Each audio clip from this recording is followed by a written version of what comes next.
Okay, well, sorry, sometimes I get a little too involved and I forget to record. I got quite a bit done. Where I left off, I was working on the buttons. Basically, the old Nintendo buttons, I just completely removed them. Them just weren't going to work. All I used was the metal bracket and this little piece of plastic that helps the LED lights. Basically what I did is I took a couple of buttons out of an old PC, and that slot is just about the right size. I had to file it a little bit to get the button to fit on the bracket, and to make sure it stays there I hot snotted it with some hot glue. So the power button works really good. And then another thing I started doing is I don't like how easy it is to accidentally bump the reset button. So if you notice, this button, I left it back a little further, and then I took a couple of springs that I had left over from them switches I tore apart. I got it so you have to push it pretty hard to get it to click, so you don't accidentally bump it. So I made that button harder to push, and it's a little recessed. Whereas this one's real easy to push. This one's, so you don't accidentally reset your computer. This, you could just put one single LED in here, but I wanted two. I wanted a green one that lets you know that the system's on, and a red one to flash from the hard drive. So basically I just hot glued two separate LEDs side by side, and they show through pretty good. They're not quite as bright, but being this is a home theater PC, I didn't want a super bright light anyway, so when you turn it on it's green, and whenever it's accessing data from the hard drive it flashes red. So that worked out pretty good, and then ran all the wires and made myself a nice custom plug. And of course the motherboard comes with the diagram, tells you which is which. Hard drive LED, power LED, reset, and on-off switch. So it's just them 8 wires. So I got them all nice and tucked under the board here, nice as pretty as I can make it. The controller chips, I found the best thing I think for now is I just took electrical tape and wrapped them up nice and pretty so they couldn't short out against anything. Covered them up in case I have to take them apart, and you never know, a wire could come loose or something. So I wrapped them up, tucked them all down under there nice and neat, and ran them up and plugged them into the USB port on the board here. Same with the side USB ports.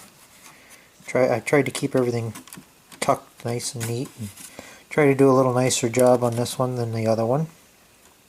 So it takes care of the buttons and the controllers. The other one I built, the motherboard does come with this power wiring harness that plugs into the board here. So I gotta make sure I got it the right way.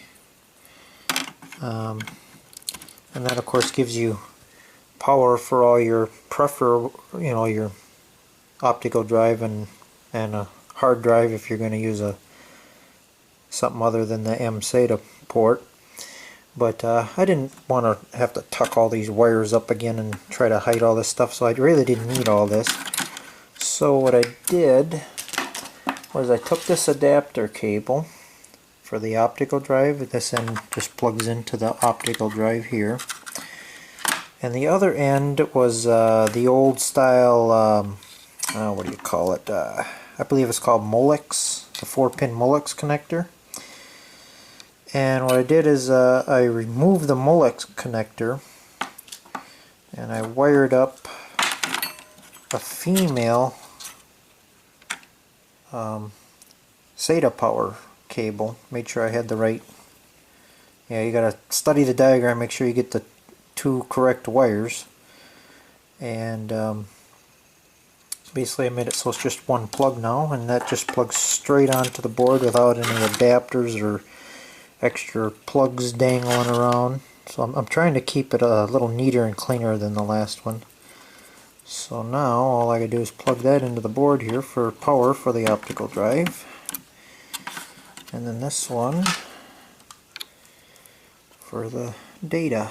Let's see, it's L-shaped, so you gotta be careful, make sure you put it on the right way. Whoops. Nope, almost did that wrong. It's hard to do things with one hand and hold the camera on. And then this end just plugs up here into the... You know, I'm going to put the camera down for a second and get this plugged in and set up here. There, that's how I want it. So that plugs up into there, and then as you're closing it, you know, you want to be careful and try to keep the wires, you know, so they don't hit. The main thing is fans, keep it from hitting any fans or anything like that. So okay, I took care of that. Let's see, I did ordered some, I don't know what you'd call it, dust protecting mesh. All it is a mesh with, it's just plastic with little holes in it to let air through. And I took a piece of that and I very carefully cut out around there, and I hot glued it here. So when you open the front, you ain't got a, you're not, you know, you ain't got a big gaping hole here. You know, you got some, keep some of the dust out of the, so that takes care of that. And then I also, let's see, the next thing I did, this takes a little while to do. See if I can show it here. The original Nintendo, it looks like this. I mean, it does let a little bit of air through, but for better airflow, I cut these notches out a little better, so I can let more air flow through. And then hot snotted my fans up here. I still got to find some kind of. I thought about gluing some of this stuff on, but I didn't think that was going to work too well.